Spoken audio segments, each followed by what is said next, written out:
सोहळा आहे त्याला प्रारंभ होईल। रामलल्लासाठी संपूर्ण अयोध्या नगरी सजलेली आहे।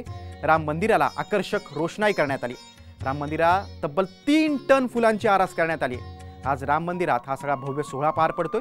या मंगलमय सोहळ्याचं नॉनस्टॉप कव्हरेज थेट अयोध्येमधून साम टीव्हीवर प्रेक्षकांना घर बसल्या पाहता येणार आहे। अयोध्येतील बित्तम बातमी तुम्हाला पाहता येणार आहे। अयोध्येतल्या कानाकोपऱ्यातील घडामोडी साम टीव्हीवर तुम्हाला घर बसल्या पाहता येणार आहेत। आज जणू काही दिवाळी असल्यासारखा उत्साह लोकांमध्ये आहे। प्रत्येकाच्या मनामध्ये स्वप्नपूर्तीच्या भावना दाटून आलेल्या आहेत। ऐतिहासिक क्षणासाठी अवघे काही तास उरलेले आहेत। 5 शतकांचा संघर्ष होता आणि त्यानंतर बाबरी मशीद पाडल्यानंतर, बाबरी मशीदचा ढाचा पाडल्यानंतर गेल्या 30 वर्षापासून 3 दशकापासून न्यायालयीन संघर्ष देखील होता आणि आज स्वप्नपूर्ती आहे। आज रामाची 5 वर्षाची बालस्वरूप मूर्ती रामलल्ला आज अयोध्येतील नवनिर्माण असलेल्या राम मंदिरात विराजमान होतील। 23 डिसेंबर 1949 रोजी रामलल्लाची मूर्ती सापडली होती।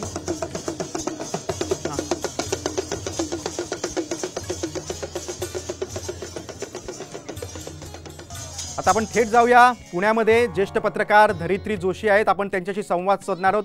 आणि धरित्रीजी साम टीव्हीवर तुमचं स्वागत आहे।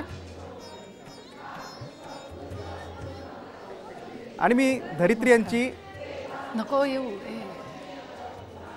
एक वेगळी ओळख पण मी तुम्हाला करून देतो प्रेक्षकांसाठी की धरित्री जोशी या दिवंगत ज्येष्ठ कारसेवक आणि RSSचे पदाधिकारी माधवराव जोशी यांच्या कन्या आहेत। धरित्रीजी, मला अजून वाटतं की म्हणजे मी एका शब्दात उल्लेख करीन माधवराव जोशी यांचा की रामलल्लाचे रक्षण करते। म्हणजे जेव्हा बाबरी मशीदचा ढाचा पाडला गेला होता तेव्हा बालस्वरूप रामलल्लेच्या मूर्तीचं संरक्षण कोणी केलं होतं? ते तुमच्या वडिलांनी केलं होतं।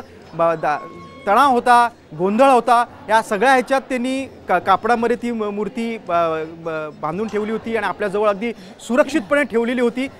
आज तुमच्या मनात देखील भावना दाटून आल्या असतील। कुठेतरी हा स्वप्नपूर्तीचा दिवस आहे, काय सांगाल?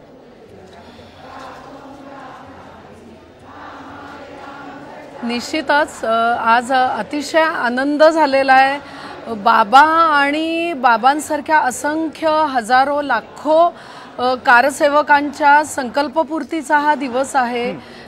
आज राम मंदिर उभा राहतंय आणि यासारखा आनंदाचा दुसरा क्षण असू शकत नाही आम्हा सगळ्यांसाठी। अगदी अगदी। धरित्रीजी, वडिलांनी पण काही आठवणी तुम्हाला त्यावेळच्या अयोध्येमधल्या सांगितल्या असतील। काय असं एखादा तुम्ही प्रसंग सांगू शकता का की जो कोणाच्या समोर आत्तापर्यंत आलेला नाही?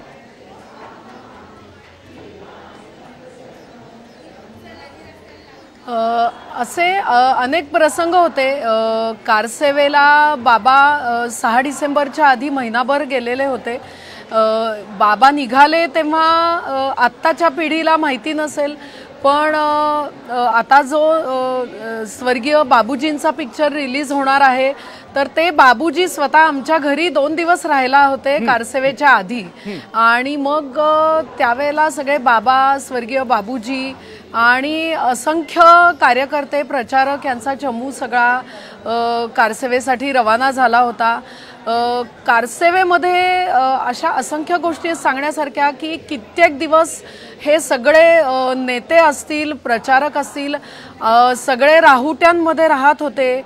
पॅकेट्समधली त्यांना अन्न कित्येक दिवस मिळायचं सगळ्यांना, पण तरी सुद्धा रामाच्या कार्यासाठी निघालोय म्हणून एक प्रचंड मोठी ऊर्जा ह्या सगळ्यांच्याकडे होती आणि त्या ऊर्जेनीच या सगळ्यांना तिथे नेलं आणि त्यांच्या हातून हे कार्य झालं। आणि धरित्रीजी, आजच्या घटनेनंतर रामलल्लाचं विराजमान झाल्यानंतर तर आणखी नवीन ऊर्जा, नवीन ऊब सर्वांना मिळणार आहे। आणि आणखी महत्त्वाचा प्रश्न, तुम्ही अयोध्येमध्ये कधी जाणार आहात आणि तुम्ही रामलल्लाचं दर्शन कधी घेणार?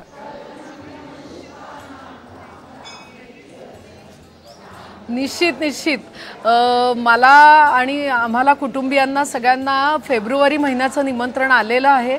तर 15 फेब्रुवारीच्या दरम्यान आम्ही सर्वांनी जाण्याचं ठरवलेलं आहे। रामलल्लांचं दर्शन घेण्यासाठी आम्ही आतुर आहोत, कारण आज अयोध्येला 6 डिसेंबर रोजी ते 6 तास अत्यंत संवेदनशील होते आणि त्या महत्त्वाच्या 6 तासांमध्ये अक्षरशः बाबा रामलल्लांना आलिंगन देऊन बसले होते.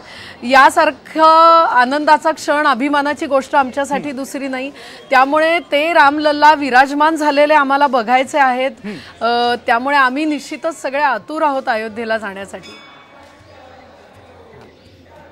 धरित्रीजी, तुम्ही आमच्यासोबत असेच सोबत राहा. मी अयोध्येत जातोय.